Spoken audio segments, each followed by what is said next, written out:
Isbahaysiga walaalaha cadowgana ah taariikhda dheer ee khilaafka u dhexeeya Ruushka iyo Shiinaha. Warbixintan anigoo Maxamed Abukar Kulmiye ayaa idin taminaya ee mar kale daawadayaal soo dhawaada.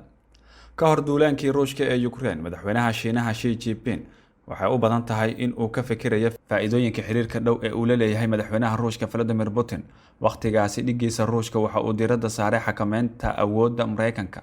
Sidaas darteedna waxa uu culeys saaray xulafada Mareykanka ee Yurub iyo in uu xiisadda u horseedo dimuqraadiyadda da'yarta ee Kiev. Arrimahaasi oo inta badan aanay Shiinaha wax qarash ah ku bixin, ayaa laga yaabaa in Putin uu u gogol xaarayo in madaxweynaha Shiinaha uu gaaro ujeedadiisa siyaasadeed ee ugu dambeeya ee ah in uu sheegto Taiwan.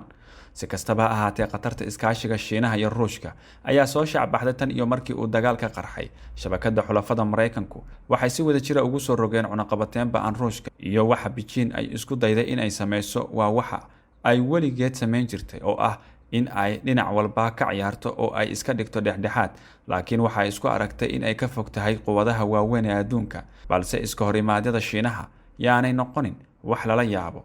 Xitaa laga soo bilaabo waagii hore ee xisbiga Shuuciga ee qarni ka hor, xiriirka Beijing iyo Moscow waxa uu ahaa mid rajo iyo halisba leh sida ay maanta tahay.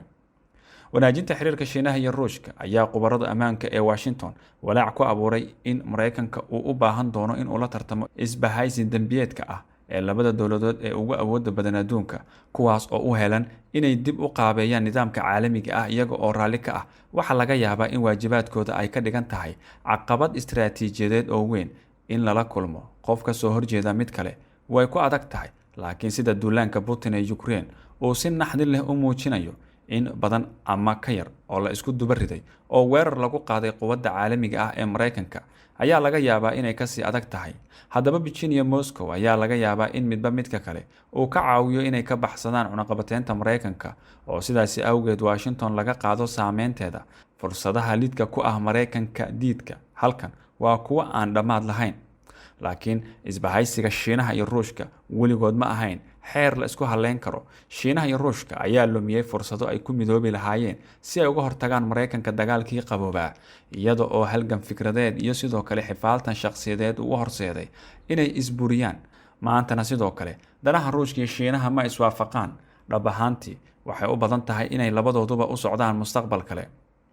Waxaa taasi kasii daran in xiriirka Shiinaha uu la leeyahay Ruushka uu noqday tijaabo lagu tijaabin karo doorka ay madaxda Beijing doonayso inay ka ciyaarto caalamka, iyaga oo mar walba ku andacoonaya inay door bidayaan nabad ku wada noolaanshaha iyo sidoo kale inay doonayaan inay joojiyaan maskaxda dagaalka ee qabow, taasoo sababta colaad iyo kala qaybsanaanta. Si kastaba ha ahaatee, la safashada Putin inkastoo si bareer ah ugu jiro baadigoobka uu ku doonayo in uu dib u curiyo boqortooyadii Sofiyeetka, ayaa waxa ay ka dhigaysaa madaxweynaha Shiinaha in uu u ekaado keligii taliye kale.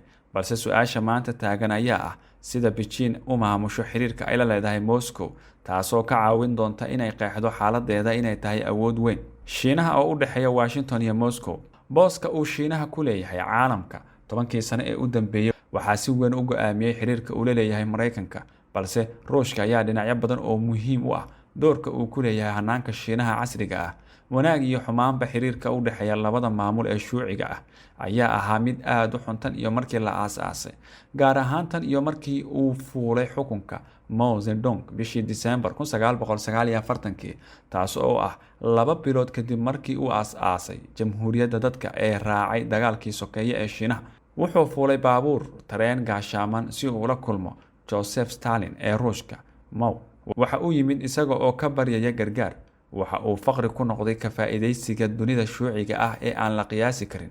Hogaamiyaha Shiinaha waxa uu ahaa wadankii faqriga ahaa ee ay colaadaha halakeeyeen, lacag la'aan, tiknoolajiyad iyo taageero caalami ah. Dowladda Ruushku waxay lafdhabar u ahayd badbaadada taliskiisa. Markii ay kulmeen labada hogaamiye, Mao waxa Stalin u gudbiyay su'aalihiisa ku saabsanaa wax walba laga bilaabo dhamaystirka axdiga isbahaysiga, codsashada caawimaadda agabka iyo sidoo kale militariga si uu gacan uga geysto tafaftirka qoraaladiisa dhiirigelinta, laakiin aan la arki karin. Stalin waxa uu mawdajiyay guri ka baxsan Moscow, halkaas oo gorgortan adagi uu socday toddobaadyo. Mao waxa uu ugu dambeyntii helay heshiis saaxiibtinimo oo la saxiixay Febraayo 1950, laakiin waxa uu ku helay shuruudo bahdila oo dib u xusuusiyay heshiisyadii cadaalad darrada ahaa ee ay quwadihii boqortooyada ku soo rogeen Shiinaha qarnigii 19-aad. si kastaba ha ahaatee ruushku waxa ay bixiyeen gargaar aad u badan, gargaarka badan barnaamij kasta oo la mid ah oo uu sameeyo waddan kasta oo kale oo uu ku jiro qorshaha Marshall ee Mareykanka ee Yurub, sida uu qoray taariikhyahan Odd Arne Western ee boggiisa The Call. taariikh caalami ah, la taliyayaasha Sofiyeetka waxa ay tababareen saraakiil ciidan oo Shiinaha ah, waxayna gacan ka geysteen qorsheynta magaalooyinka Shiinaha. xamaasadda Moscow ayaa kor u kacday dhimashadii Stalin kadib. Nikita Khrushchev oo ah dhaxalka keligii taliyihii Ruushka ayaa rumaysnaa in Shiinaha uu ahaa furaha guusha buuxda ee shuuciyadda ka gaartay galbeedka. si kastaba ha ahaatee xiriirka labada quwadood ayaa burburay dabayaaqadii 1950-yadii, waxaana Mao ku qanci waayay mowqifkiisa ka mid ahaanshaha maamulka sare ee shuuciga, waxaana uu ka go'ay Moscow heerka siyaasadda, dhaqaalaha iyo arrimaha dibadda. Mao Sofiyeetka waxa ay la dhibaatoonayeen fikirka garabka midig. dagaaladii xuduudda ee labada dal dhex mara 1969 ayaa ku dhowaaday in dagaal dhan walba ah la dhex dhigo. Ruushka ayaa markaasi ku hanjabay in uu isticmaali doono hubka nuclearka. Mao Zedong waxa uu ku baaqay in ay dhab ahaantii sidaasi sameeyaan. xiisadda ayaa lagu xalin jiray wadaxaajood, laakiin khilaafka xooggan ee u dhexeeya Moscow iyo Beijing ayaa ku kalifay Mao in uu qaato go'aan wax ka bedelay taariikhda kadib kulankii uu la yeeshay madaxweynihii Mareykanka Richard Nixon 1972 iyo sidoo kale dib u heshiisiintii uu la sameeyay Shiinaha oo loo maleynayo in uu xukunka ku riday sanadihii la soo dhaafay. si kastaba ha ahaatee taariikhda ayaa mar kale rogtay iyadoo xiriirka Shiinaha iyo Ruushka uu sii xoogaystay oo ay weheliso xiisadda sii korodhay ee u dhaxaysa Beijing iyo Washington. madaxweyne Xi waxa uu Putin ku tilmaamay saaxiibka ugu wanaagsan, waxayna labada nin ku nuuxnuuxsadeen kadib kulankoodii u dambeeyay ee bishii Febraayo ka hor ciyaaraha Olombikada ee Beijing in saaxiibtinimada labada dal uu yahay mid aan xad lahayn. waxaa durba jira arrimo badan oo isu keenaya labada dal. tusaale ahaan, labada dal waxay iska kabaan dhaqaale ahaan. Ruushka waa dalka keena alaabta ceeriin ee Shiinaha muhiimadda weyn u leh, halka Ruushku u baahan yahay maalgashiga Shiinaha iyo agabka farsamo oo tayo leh. ganacsiga u dhexeeya ayaa kordhay boqolkiiba 36 sanadkii la soo dhaafay oo keliya, isagoo gaaray $164 bilyan oo dollar. waxaana ay isku darsadeen mashaariic ay ka mid yihiin inay samaystaan diyaarad ganacsi si ay ula tartamaan labada shirkadood ee Pyong iyo sidoo kale Airbus. si kastaba ha ahaatee, nacaybka Mareykanka ayaa weli ah qaybta sirta ah ee saaxiibtinimada cusub. Alexander Kabov oo ah xubin sare oo ka tirsan xarunta Carnegie ee Moscow waxa uu sheegay in Putin iyo Xi ay wadaagaan ujeeddo midaysan oo ah in saameynta Mareykanka iyo xulafadiisa laga saaro xuduudahooda. Putin waxa uu ka walaacsan yahay in si tallaab ah ay ugu soo dhawaato NATO Ruushka. Xi ayaa sidoo kale ku adkaystay in uu ku xayiran yahay ka wada howlgalayaasha Mareykanka Aasiya oo dhan.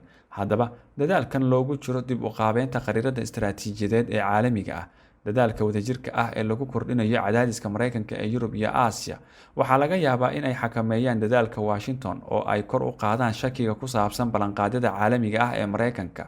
markasta oo ay labada dal awoodaan in ay labalaabaan ganacsigooda, midba midka kalena uu maalgashado, waxaa yaraanaya cunaqabateynta dhaqaale ee uu Mareykanku saaray. haddii ay ganacsigooda u adeegsadaan lacagtooda qaranka, waxaa laga yaabaa inay ka takhalusaan doolarka awoodda badan. si kastaba ha ahaatee, waxaa jira dhowr sababood oo lagu tuhunsan yahay in mid ka mid ah tani ay dhici karto.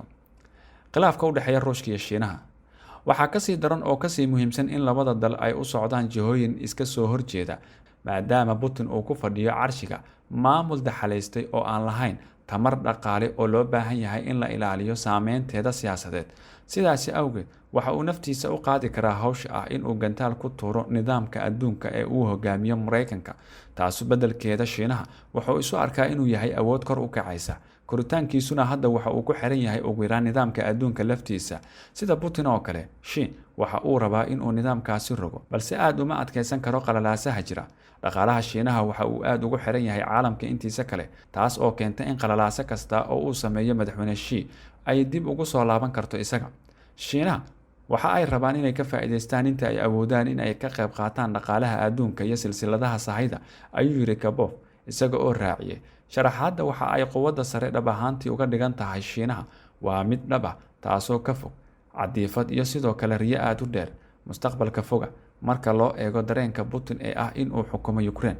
xaqiiqda waxa ay tahay in awoodda sii kordhaysa ee Shiinaha farqiga u dhexeeya danaha labada dal uu sii ballaarin karo, maadaama Xi uu doonayo in uu si wax ku ool ahi u xukumo dhaqaalaha Ruushka iyada oo loo marayo tiknoolajiyadda iyo sidoo kale in Ruushka uu ku dhex daro adduunka Shiinaha. Inkasta uu aad u daneynayo in uu ixtiraam rasmi ah u muujiyo madax bannaanideeda, haddana waxa uu doonayaa in uu dhaqaalaha Moscow iyo siyaasadda arrimaha dibadda la jaan qaado himilooyinka siyaasadda dibadda ee Shiinaha, ayuu yidhi Kabakov. Inkastoo Shiinaha ilaa hadda aanu awood u lahayn in uu Ruushka ku qasbo in uu taas sameeyo 10 ama 15 sano kadib, taasi waxa ay noqon doontaa mid aad u macquul ah. Tanina waxay suurtagal tahay inay khatar ku tahay Ruushka. Marka la eego saaxiibtinimada ka dhexeeya Putin iyo Xi, waxay noqon kartaa saaxiibtinimo khatar ku ah midba midka kale. Waxay sidoo kale khatar ku tahay Washington. Tanina waxaa laga yaabaa inay ku caddaato horumarinta dhacdooyinka Ukraine. Iskaashigooda waxa uu faa'iido u yeeshay dhinacyada qaarkood, iyada oo Putin uu taageero diblomaasiyadeed oo qiimo leh ka helay Xi. Marka laga eego dhinaca Beijing, Ruushka waxa uu ku dadaalay sidii uu u joojin lahaa dimuqraadiyadda, balse Beijing ayaa soo saartay qad u dhexeeya arrimaha ammaanka Putin oo ay ku tilmaantay in uu ahaa mid sharci ah, iyo sidoo kale dagaalkiisii oo aanay cambaareen islamarkaana aan si cad u taageersaneen. Shiinaha ayaa ka aamusay cod u qaadista Golaha Ammaanka ee Qaramada Midoobay, taas oo ku saabsan tallaabo lagu diidayo duulaanka Ruushka ee Ukraine. Shiinaha waxa uu u ololeeyaa in xiriirka caalamiga ah uu ku saleysan yahay mabda'a faragelin la'aanta arrimaha wadamada kale, inkasta oo aysan jirin nooc ka weyn oo faragelin ugaarsi ah oo lagu hayo arrimaha dalalka kale. Gardarrada Putin ayaa shay gelisay xaalad diblomaasiyadeed oo cakiran. Saraakiisha Shiinaha ayaa si isdaba joog ahi u adkeeyay faalooyinkooda ku saabsan Ukraine. Waxay ku celcelinayaan muhiimadda ay leedahay in la ixtiraamo madax bannaanida dowladda. Tan kasii muhiimsan, danaha qaranka Shiinaha ayaa go'aamin doona in taageerada Xi uu siin karo Ruushka. Tusaale ahaan, inkasta oo Beijing ay kasoo horjeesatay cunaqabateynta ka dhanka ah Ruushka, lagana yaabo inay hesho habab ay ku caawiso Putin in uu iska ilaaliyo, Shiinaha aad ayuu ugu dhex milmay dhaqaalaha adduunka si uu halis ugu noqdo in laftiisa la cunaqabateeyo. Kadib markii lagu dhawaaqay cunaqabateynta, bangiyada dowladda Shiinaha waxa ay bilaabeen inay xadidaan iibsashada deynta alaabada Ruushka, halka baanka maalgelinta kaabayaasha dhaqaalaha Aasiya ee Shiinaha uu taageerayo ayaa joojiyay howlihiisa Ruushka la xiriira. Waxay u badan tahay Shiinuhu waxa uu ku taageeri doonaa Ruushka dhaqaale ahaan iyo iyada oo loo marayo ganacsiga sida ugu badan ee cunaqabateynta reer galbeedka ay u ogolaanayso. Marka Williams, oo ah madaxa dhaqaalaha Aasiya ee dhaqaalaha Capital, ayaa qoray warbixin Febraayo. Waxay u badan tahay Shiinuhu waxa uu ku taageeri doonaa Ruushka dhaqaale ahaan iyada oo loo marayo ganacsiga sida ugu badan ee cunaqabateynta reer galbeedka ay u ogolaanayso. Madaxa dhaqaalaha Aasiya ee Mark Williams ayaa ku qoray xarunta dhaqaalaha Capital ee warbixinta bishii Febraayo. Ganacsatada waaweyn iyo dowladuba khatar kale ma maalgelin doonaan xiriirka reer galbeedka, ayuu hadalkiisa raaciyay. Beijing ayaa ilaa iyo hadda ku nuuxnuuxsatay in saaxiibtinimada ay la leedahay Moscow ay tahay mid aad u adag, islamarkaana ay caawin doonto Putin ama cid kasta oo kale arrinkan haddii aysan taasi waxyeello u geysan ajandaheeda. Tani waxay la micno tahay in heshiiska Xi iyo Putin uu ahaan karo qaab ku habboon labada dhinac oo keliya. Waa in la ogaadaa in labadoodu ay weli ka caraysiin karaan Mareykanka iyo saaxiibadiisa, laakiin waxay ku dhibtoon doonaan inay dhisaan isbahaysi dhab ah oo US, Japan ama Britain, maadaama dhinacyada iskaashigaasi ay diyaar u yihiin in ay isku dabaridaan ficilka iyo sidoo kale siyaasadaha. Putin waxa uu Xi u qabtay adeeg weyn, isaga oo daaha ka qaaday waxa dhici kara haddii Shiinaha bilaabo dagaal u gaara. Duulaankii Putin waxa uu si cad u sheegay in nidaamka xulafada Mareykanka uu weli nool yahay, taas oo lid ku ah waxay u muuqdaan hogaamiyaasha Beijing. Xisbiga Shuuciga Shiinaha oo ku mashquulsan xasiloonida gudaha ayaa laga yaabaa inay si walaac leh u eegaan cunaqabateynta ee ka dhanka ah Ruushka, oo ay xisaabiyaan kharashka ku baxaya kuwa la midka ah. Falanqeeyaal badan ayaa saadaaliyay in qalalaasaha Ukraine uu soo saari doono weerar kan la mid ah oo militariga Shiinaha uu ku qaado Taiwan, balse ilaa iyo hadda taasi cagsigeeda ayaa dhacday. Haddaba su-aasha hadda la soo jeedinayo waxa ay tahay, sidee ayuu madaxweyne Xi uga jawaabi doonaa dhammaan isbedeladan? Dowladda Ukraine ayaa si toos ah uga codsatay in Shiinaha uu adeegsado saameynta uu ku leeyahay Putin si loo joojiyo colaadaas. Ilaa iyo hadda inta la ogyahay, Beijing waxa ay muujisay in aysan weli ka go'nayn arrintan. Xi waxa uu wajahayaa doorasho culus. Wuxuu ka faa'iideysan karaa fursaddan si uu u noqdo samafale caalami ah oo uu u soo farageliyo magaca Ukraine dhibaatadan. Tani waxa ay yareynaysaa iska horimaadka Shiinaha iyo sidoo kale Mareykanka ee arrintan ku saabsan.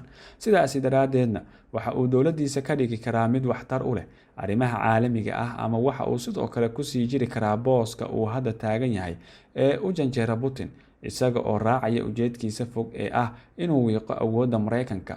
Waxaa laga yaabaa in natiijada ugu badan ee dagaalka Putin ee Ukraine ay noqon doonto in la go'aamiyo nooca doorka Shiinaha ee adduunka. Daawada fadlan aragtidaada qaybta hoose commentiga inoogu reeb. Warbixinteeni waa naga intaas. Intaynu warbixintan mid lamid ah ku kulmi doono nabadgelyo. Asalaamu calaykum waraxmatullaahi wabarakaatu.